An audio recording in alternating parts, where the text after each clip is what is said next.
پاکستان تحریک انصاف، جمعیت علماء اسلام، جماعت اسلامی، یہ تمام جماعتیں 8 فروری کو یوم سیاہ قرار دے رہے ہیں۔ لیگی حکومت اسے یوم تعمیر اور ترقی کہہ رہی ہے، جس کے لیے حکومت نے ماشاءاللہ آج تمام اخبارات کے فرنٹ پیج پر اشتہارات بھی چھپائے ہیں۔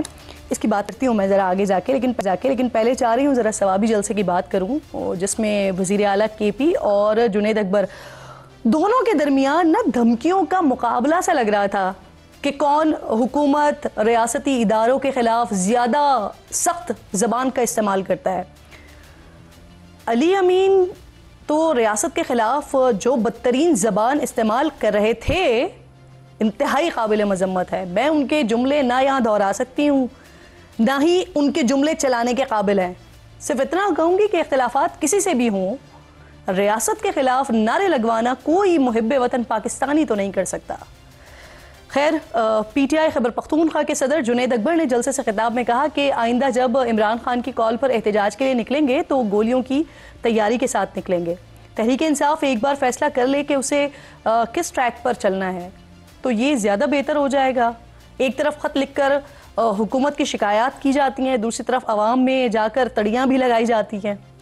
ناظرین، پنجاب میں دفعہ 144 کی بات بھی کر لیتی ہوں۔ ملتان سے مہربانو قریشی کو کارکنان سمیت حراست میں لیا گیا۔ آزاد کشمیر سے اپوزیشن لیڈر کو بھی نظر بند کرنے کی خبریں آئیں۔ اس کے علاوہ بھی دیگر شہروں سے گرفتاریوں کی خبریں آتی رہیں، لیکن عین اسی وقت جب ایک طرف تحریک انصاف کے رہنما دفعہ 144 کی خلاف ورزی پر گرفتار ہو رہے ہیں تو دوسری طرف وفاقی وزراء لاہور میں اور ناروال میں کھلم کھلا دفعہ 144 کی خلاف ورزی کرتے ہوئے جلسے کر رہے تھے۔ تو کیا قانون لیگی رہنماؤں کے لیے نہیں ہے؟ اب آ جائیں ذرا کچھ حکومتی اشتہارات پر کہ جس میں وزیر اعظم شہباز شریف کی دے وقامت تصویر کے اطراف ایک سال میں سفارتی اور معاشی میدان میں حکومت کی کامیابیوں کے دعوے کیے گئے ہیں۔ اس میں کتنی حقیقت ہے اس پر بات کریں گے، لیکن دلچسپ بات یہ ہے کہ وزارت اطلاعات کی طرف سے شائع کیا گیا اس اشتہارات کو، کیونکہ تمام اخبارات میں ہی موجود تھے، مفاد عامہ میں کہا گیا ہے۔ اب اس میں کیا مفاد عامہ ہے یہ تو معلوم نہیں ہے، البتہ کچھ ایسا ہی اشتہار یاد کیجئے تقریباً 1.5 سال پہلے یعنی 12 اگست 2023 کو بھی اس وقت پی ڈی ایم حکومت کے تحلیل ہونے کے 2 دن بعد شائع کیا گیا تھا۔ اب اس وقت بھی وزارت اطلاعات نے اشتہار کو مفاد عامہ کے لیے قرار دیا تھا۔ دلچسپ بات یہ ہے کہ اس اشتہار سے 2 روز پہلے 10 اگست 2023 کو روزنامہ جنگ میں خبر شائع ہوئی، جس کے مطابق پی ڈی ایم حکومت کی 16 ماہ کی حکومت کے دوران مہنگائی، پیٹرول، بجلی کی قیمتوں میں 100% اضافہ ہوا تھا۔ یہی معاملہ آج بھی ہے۔ حکومت معیشت کی بہتری کے دعوے کر رہی ہے، دوسری خبریں جو آ رہی ہیں وہ یہ ہیں کہ ایف بی آر تنخواہ دار طبقے پر مزید بوجھ ڈالنے جا رہا ہے۔ تو کیا اشتہار اور حقیقت میں یہ بڑا واضح فرق، واضح ڈیفرنس نہیں ہے؟ علی محمد خان صاحب میرے ساتھ موجود ہیں، پاکستان تحریک انصاف نے آج جو کچھ ثوابی میں ہوا اور اب آگے کیا ارادہ رکھتے ہیں اس پر بات کرتے ہیں۔ اس کے ساتھ ساتھ پھر آگے اشتہارات کے حوالے سے بات کرنے کے لیے اور دیگر معاملات پر بات کرنے کے لیے اطہر کاظمی صاحب میرے ساتھ موجود ہوں گے، قاضی حسن صاحب ساتھ موجود ہوں گے، اور اس کے ساتھ ساتھ اختیار ولی خان صاحب پاکستان مسلم لیگ نون سے مجھے جوائن کریں گے۔ علی محمد خان صاحب آپ کی بہت شکر گزار ہوں۔ سر، سب سے پہلے یہ بتائیے کہ یہ جو ثوابی میں ہوا آج جلسہ ہو گیا، لیکن پاکستان بھر میں ریلیاں یا مومنٹم جس طرح سے بات کی جا رہی تھی وہ نظر نہیں آیا، اس کی جو بنیادی وجہ وہ گرفتاریاں رہیں؟ سر بہت بہت شکریہ۔ بسم اللہ الرحمن الرحیم، اللہم صلی علی محمد و علی آلہ واصحابہ وسلم۔ میں ابھی تھوڑی دیر پہلے سوابی سے واپس پہنچا ہوں، لیکن تھوڑا جو انفارمیشن مجھے آئی ہے وہ یہی ہے کہ پنجاب میں مختلف جگہوں پہ لوگ نکلے ہیں، لاہور میں بھی نکلے ہیں، لیکن آپ کی یہ بات درست ہے کہ اتنے میسو لیول پہ پنجاب میں نہیں نکل سکے، اور اسی وجہ آپ کو پتہ ہی ہے کہ وہاں جو فسطائیت ہے، جو پکڑ دکڑ اور پرچے اور جس طرح کا ظلم وہاں پہ روا ہے۔ اور یہ عجیب بات ہے، آپ نے خود ہی اچھا ہے کہ اس بات کا ذکر کر دیا کہ دفعہ 144 اگر تھا تو صرف ہمارے لیے کیوں تھا، اسی وقت میں حکومتی وزراء کے اوپر جلسے کر رہے تھے۔ لیکن میں شکریہ ادا کرنا چاہتا ہوں خیبر پختونخوا کی عوام کا بالخصوص، اور ساتھ میں جو نارتھ پنجاب سے کچھ ہمارے دوست آئے تھے انہوں نے بھی اپنی شرکت کی. لیکن سوابی نکلا, مردان نکلا, چارسدے سے ہمارے کارکن آئے, نوشہرہ سے آئے, پشاور سے آف کورس آئے, سوات مالاکنڈ سے جنید اکبر خان صاحب کی قیادت میں آئے, علی امین خان گنڈا پور صاحب کی قیادت میں آئے, ساؤتھ سے آئے, مربت صاحب کے علاقے سے لوگ آئے, وزیرستان سے ان کے ایم این اے صاحب بھی تھے, ان کے لوگ آئے, خیبر ڈسٹرکٹ سے اقبال افریدی صاحب, ان کے ساتھ اور جتنے ہمارے دوست احباب ہیں, ہزارہ ریجن سے عمر ایوب صاحب تھے, ان کے قافلے تھے, علی اظہر خان صاحب. It was a good show. Khyber Pakhtunkhwa کی حد تک بہت بڑا وہ تھا, لیکن یہ البتہ ایک لمحہ فکریہ ہے پاکستان کے لیے کہ اگر یہاں سیاسی یا شخصی آزادیاں ہیں تو پھر پاکستان کے آبادی کے لحاظ سے سب سے بڑے صوبے میں اتنی زیادہ ظلم اور فسطائیت کیوں ہے؟ دیکھیں آپ نے دیکھا, میں اکثر ایک بات کرتا ہوں کہ ایک جلسہ ہوتا ہے, ایک پرامن جلسہ ہوا, لوگوں نے اپنی رائے کا اظہار کیا, انہوں نے کچھ الفاظ کا استعمال کیا جس پہ آپ نے شاید کچھ نکتہ بھی کی, ٹھیک ہے آپ کا حق ہے, اور خیالات کا اظہار ان کا حق تھا, لیکن جلسہ ہو گیا, پرامن ہو گیا, لوگ پیسفلی ڈسپرس ہو گئے, بات ختم. اگر یہی آپ اجازت دے دیتے لاہور میں, اگر خیبر پختونخوا میں جتنا بے شمار لوگ آئے, کم از کم 1 لاکھ پلس تو تھا ہی, مجھے نہیں ایگزیکٹ اکاؤنٹ کا پتہ, لیکن بہت دنیا تھی, اتنی لاہور میں نکل آتی, ابھی شام کو سب گھر چلے جاتے تو کیا ہو جاتا؟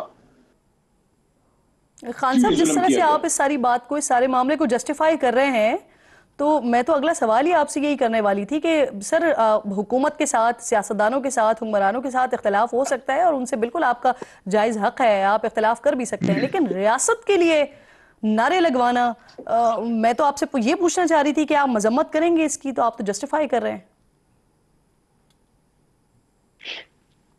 دیکھیں مجھے نہیں پتا کیونکہ شور وہاں بہت ہوتا بھی ہے, اور نعرے کسی نے کون سے کوئی نعرے لگانے ہیں. عمران خان صاحب پارٹی کے سب سے بڑے لیڈر ہیں اور انہوں نے آگے کا راستہ بتا دیا ہے. جب انہوں نے آرمی چیف کو ایک خط لکھا, جو پہلا لکھا تھا, اس میں برملا اس کا اظہار کیا کہ ملک بھی میرا ہے اور فوج بھی میری ہے. جو نقطہ نظر جناب عمران خان صاحب نے پیش کیا ہے اور جس پہ آج بات ہوئی ہے وہ یہی ہے کہ ہم اپنے ملک سے محبت کرتے ہیں. آپ یہ کہہ رہے ہیں کہ علی امین نے جو لیکن ہمیں اس کی بھی فکر ہے ریاست کا نام لے کر اور جس قسم کے نعرے لگوائے وہ آپ نے نہیں سنے.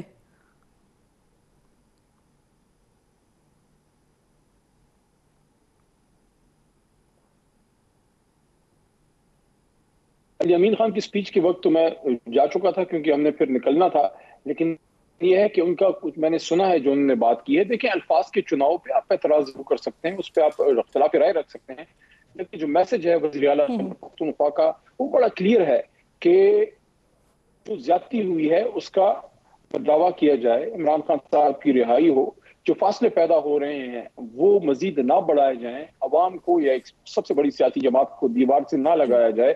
ہم بھی پاکستانی ہیں, ہم بھی اس ملک سے اتنی محبت کرتے ہیں جتنا کوئی اور کرتا ہے, اور پاکستان کی محبت میں ایگزیکٹلی سر, علی محمد خان صاحب یہی سوال میں کرنا چاہ رہی تھی کہ سر ریاست ہے, ریاست پاکستان ہے تو آپ ہیں, تو عمران خان ہے یا کوئی اور سیاستدان ہے, یا یہ حکومت ہے یا یہ حکمران ہے اور ان کے ساتھ اختلافات ہیں. اگر ریاست ہے تو یہ سب کچھ ہے, تو سر سب کے ساتھ اختلاف کیا جا سکتا ہے, لیکن کیا ریاست کا نام لے کر اس طرح کے نعرے لگوائے جا سکتے ہیں؟ آپ نے نہیں بھی سنے تو کیا آپ سمجھتے ہیں کہ لگوائے جا سکتے ہیں؟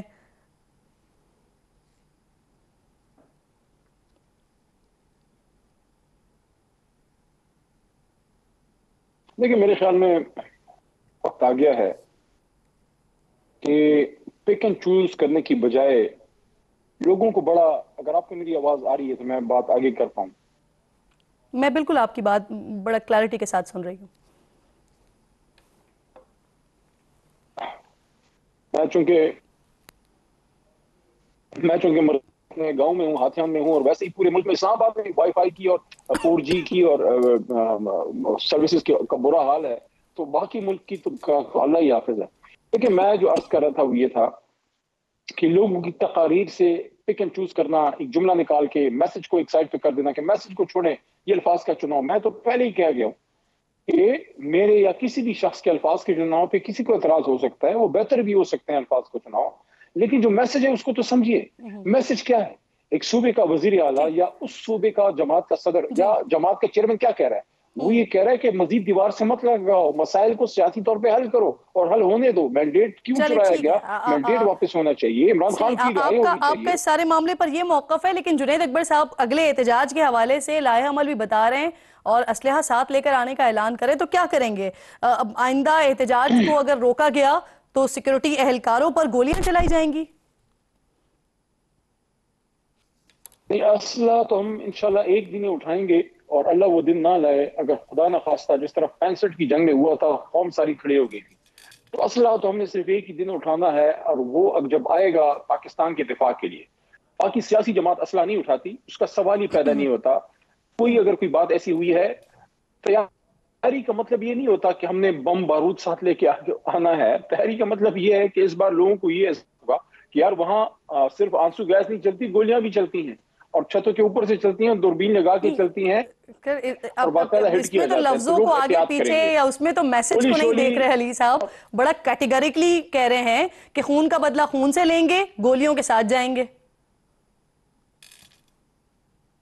میری بات سنیے، تحریک انصاف ایک پرامن سیاسی جماعت ہے، کبھی بھی یہ اسلحہ کو یا بندوق کو ہاتھ میں نہیں اٹھائے گی. یہ کوئی ملک دشمن جماعت نہیں ہے. اگر کوئی ایسی بات ہے بھی، کبھی بھی اس کو ہم سپورٹ نہیں کریں گے، اور اس کا سوال ہی پیدا نہیں ہوتا. تو ایسی کوئی صورت نہیں ہے. اور عمران خان صاحب نے خود میرے سامنے بنی گالا کئی بار یہ بات کی، اور کہ جس سیاسی تحریک میں تشدد آ جائے، پرتشدد ہو جائے، وہ سیاسی تحریک پھر سیاسی نہیں رہتی، وہ ختم ہو جاتی ہے. تو اس کا سوال ہی پیدا نہیں ہوتا. ریسٹ ایشورڈ تحریک انصاف کبھی بھی قانون کو ہاتھ میں نہیں لے گی، اور خون کا بدلہ خون قانون کے ذریعے ہوگا، اپنے ہاتھ سے کبھی بھی نہیں ہوگا. صحیح. آج ایک اور خط بھی عمران خان صاحب کی جانب سے آیا ہے ٹویٹر پر بنام آرمی چیف. پچھلا جو خط تھا اس میں کچھ پالیسی کے رد و بدل کے حوالے سے بات کی گئی تھی. آج کا جو خط ہے اس میں جو سہولیات ہیں جیل میں مل رہی ہیں اور اہل خانہ سے بات وغیرہ نہیں ہو رہی ہے، اس حوالے سے کچھ شکایات لگائی گئی ہیں. تو اس سے تاثر تو یہ مل رہا ہے کہ خان صاحب عسکری قیادت سے موجودہ حکومت کی شکایتیں لگا رہے ہیں.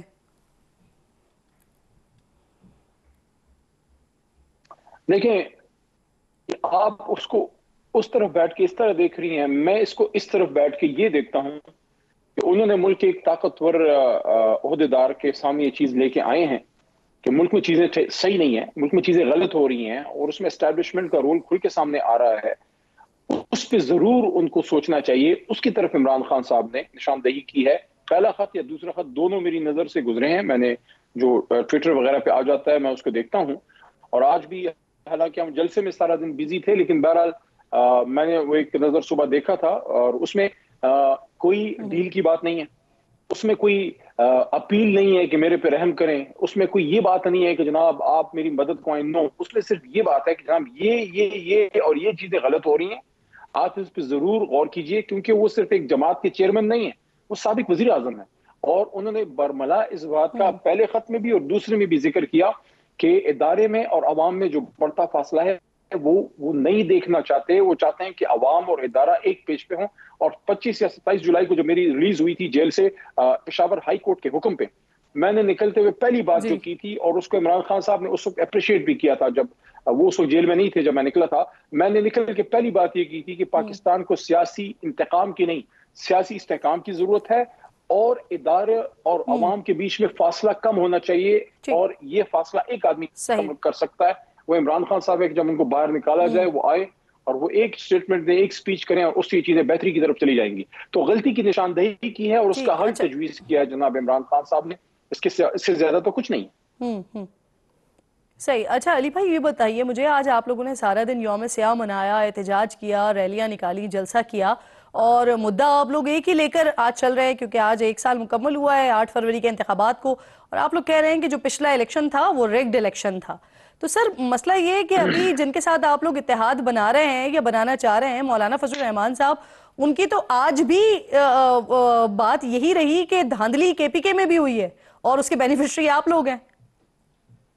غالباً آواز چلی گئی ہے. بہت بہت شکریہ. علی محمد خان صاحب پروگرام میں میرے ساتھ موجود تھے.